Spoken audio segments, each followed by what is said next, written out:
Good thoughts only channel पर आप सभी का स्वागत है। आज की कहानी है मुंशी प्रेमचंद जी द्वारा लिखित बोध। यह एक प्रेरणादायक कहानी है। सामाजिक मूल्यों और मानव व्यवहार पर आधारित है। जो व्यक्ति दूसरों के सुख दुख का ध्यान नहीं रखता वह सम्मान नहीं पाता। हम जो कुछ भी दूसरों को देते हैं वही लौटकर हमारे पास आता है। इस कहानी में भौतिक पदार्थों पर नैतिक मूल्यों की विजय दिखाई गई है। आइए सुनते हैं कहानी। पंडित चंद्रधर एक स्कूल में अध्यापक थे। नौकरी तो कर ली पर सदा पछताया करते कि कहाँ आ फंसे। यदि कहीं और नौकरी करते तो अब तक हाथ में 4 पैसे होते, आराम से जीवन व्यतीत होता। यहाँ तो महीने भर प्रतीक्षा करने के बाद कहीं 15 रुपये देखने को मिलते हैं। वे भी इधर आए उधर गायब। ना खाने का सुख ना पहनने का आराम। पंडित जी के पड़ोस में 2 महाशय और रहते थे। एक ठाकुर अतिबल से हैं, वे थाने में हेड कांस्टेबल थे। दूसरे मुंशी बैजनाथ, वे तहसील में लिखा पढ़ी करते थे।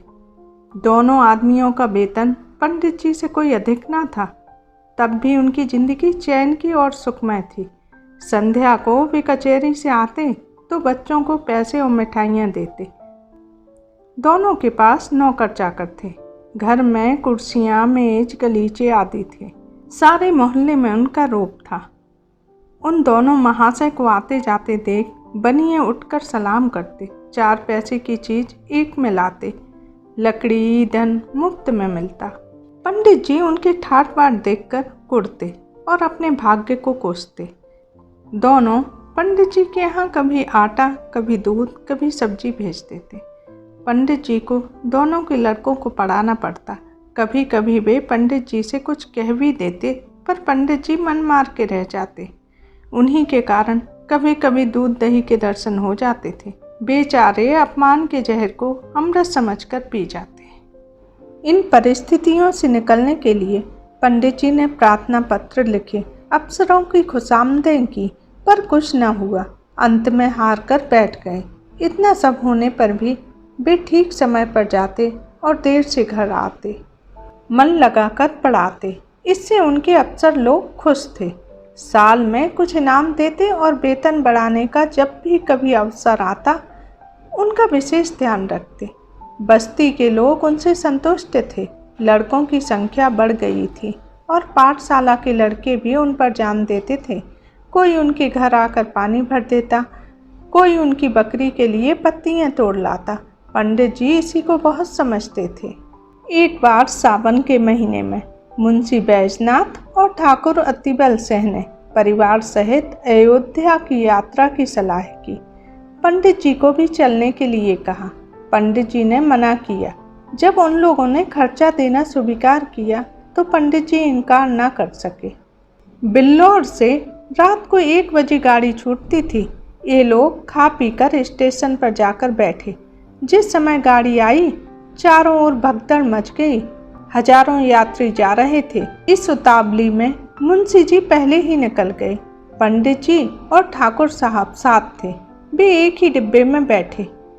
जगह की बड़ी कमी थी, परंतु जिस डिब्बे में ठाकुर साहब बैठना चाहते थे उसमें केवल 4 यात्री थे। ठाकुर साहब ने डांट कर एक मुसाफिर को उठने के लिए कहा। वह बोला, यह थाना नहीं है, जरा जबान संभाल कर बात कीजिए। ठाकुर, तुम कौन हो जी? मुसाफिर, हम वही हैं जिन पर आपने जासूसी का अपराध लगाया था और जिनसे आप 25 रुपये लेकर टले थे।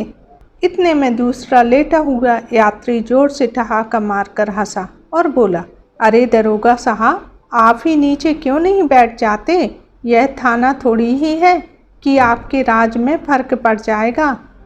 मैंने तुम्हारा क्या बिगाड़ा है? मैंने तो तुम्हारी सूरत भी नहीं देखी। ठाकुर साहब ने कहा। दूसरा मुसाफिर, आपने मेरी सूरत भले न देखी होगी, पर आपके डंडे ने देखी है। इसी गांव के मेले में आपने मुझे बिना बात के डंडे लगाए थे। यह कहकर उसने और भी पांव फैला लिए। पंडित जी अब चुपचाप खड़े थे। डरते थे कि कहीं मार पीट ना हो जाए। अवसर पाकर ठाकुर साहब को समझाया। ज्यों ही तीसरा स्टेशन आया ठाकुर साहब ने बाल बच्चों को वहाँ से निकालकर दूसरे डिब्बे में बिठाया। इधर दोनों ने उनका सामान उठाकर जमीन पर फेंक दिया। जब ठाकुर साहब गाड़ी से उतरने लगे तो उन्होंने उनको ऐसा धक्का दिया कि बेचारे प्लेटफार्म पर गिर गए। गार्ड से कहने दौड़े थे कि इंजन ने सीटी दी। क्या करते, जा गाड़ी में बैठ गए। उधर मुंशी बैजनाथ के पास पैर फैलाने तक की जगह नहीं थी। उनकी तबीयत खराब हो गई। एक बार उल्टी हुई और पेट में मरूड़ पड़ने लगी। लखनऊ तक उन्होंने किसी तरह सहन किया। आगे चलकर मजबूर हो गए। ज्वर, पेट में दर्द, नसों में तनाव, के और दस्त। एक स्टेशन पर उतर पड़े, प्लेटफार्म पर लेट गए। पत्नी भी घबराई, बच्चों को लेकर उतर पड़ी। सामान उतारा, परंतु जल्दी में ट्रंक उतारना भूल गई। गाड़ी चल दी। दरोगा जी ने अपने मित्रों को इस दशा में देखा तो वे भी उतर पड़े। स्टेशन मास्टर ने यह हाल देखा तो समझे हैजा हो गया। हुक्म दिया, रोगी को अभी बाहर ले जाओ। मजबूर होकर सब लोग मुंशी जी को एक पेड़ के नीचे उठा ले गए। उनकी पत्नी रोने लगी। हकीम डॉक्टर की तलाश हुई। पता लगा पास ही एक छोटा सा अस्पताल है। उन लोगों की जान में जान आए।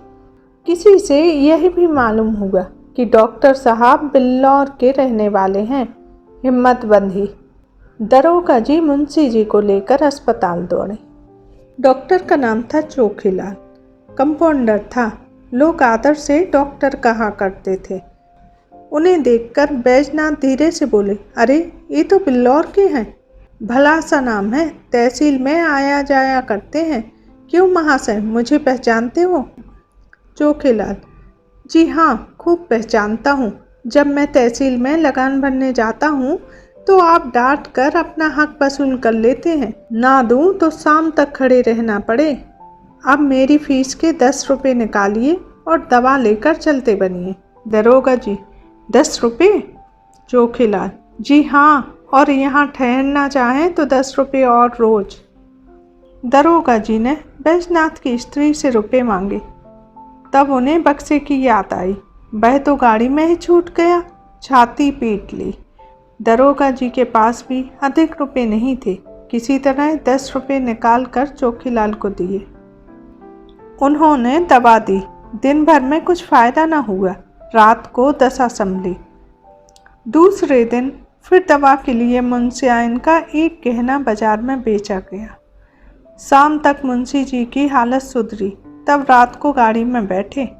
अयोध्या पहुंचकर कहीं ठहरने की जगह न मिली। एक साफ जगह देखकर बिस्तर बिछाए गए। इतने में बूंदें गिरने लगीं, बिजली चमकने लगी, बच्चे रोने लगे। सब परेशान थे कि कहाँ जाएं। अचानक एक मनुष्य नदी की तरफ से लालटेन लिए आता हुआ दिखाई दिया। पंडित जी ने पास जाकर पूछा, क्यों भाई साहब, यहाँ कहीं यात्रियों के ठहरने के लिए जगह मिलेगी? उसने पंडित जी को ध्यान से देखा। झुककर पैर छूते हुए बोला, गुरुजी, आपने पहचाना नहीं? मैं कृपाशंकर, आपका पुराना शिष्य। पंडित जी की स्मृति जागी। बोले, ओहो, तुम कृपाशंकर हो? तब तो तुम दुबले पतले लड़के थे। कोई 8-9 बरस के रहे होगे। कृपाशंकर, जी हाँ, 9वां साल था। मैंने वहाँ से आकर इंटर पास किया। अब यहाँ सरकारी नौकरी में हूँ। कहिए, आप तो अच्छी तरह से हैं। सौभाग्य है कि आपके दर्शन हो गए। ठहरने की जगह की चिंता ना कीजिए, घर चलिए। पंडित जी, नहीं, मेरे साथ दरोगा जी और लिखा पढ़ी करने वाले बाबू साहब और उनके बाल बच्चे भी हैं। कृपाशंकर, गुरुजी, सबको साथ ले चलिए। मेरा बड़ा मकान खाली पड़ा है। आराम से 2-4 दिन ठहरिए। मेरे परम सौभाग्य है कि आपकी सेवा करने का अवसर मिला। कृपाशंकर ने कई कुली बुलवाए, सामान उठवाया और सबको अपने मकान पर ले गया। साफ सुथरा घर था। नौकर ने झटपट 4 पाइयाँ बिछा दी। घर में पूरियाँ पकने लगीं। कृपाशंकर हाथ बांधे सेवक की भांति दौड़ता था। उसकी सेवा ने सबको मुग्ध कर लिया और सब लोग खा पीकर सोए, किंतु पंडित चंद्रधर को नींद न आई। पंडित जी ने आज शिक्षक का गौरव समझा।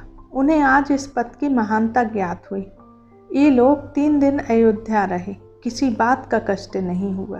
कृपाशंकर ने स्वयं उनके साथ जाकर प्रत्येक धाम के दर्शन कराए।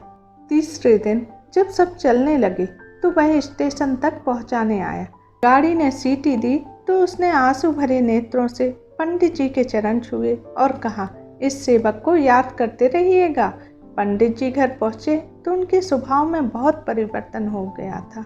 उन्होंने फिर कभी किसी दूसरे विभाग में जाने की चेष्टा नहीं की। कहानी यहीं समाप्त होती है। आपको कहानी पसंद आई है तो अपने दोस्तों में शेयर कीजिए, लाइक कीजिए, सब्सक्राइब कीजिए और कमेंट करके बताइए कि आपको कहानी कैसी लगी। मिलते हैं एक नई कहानी के साथ।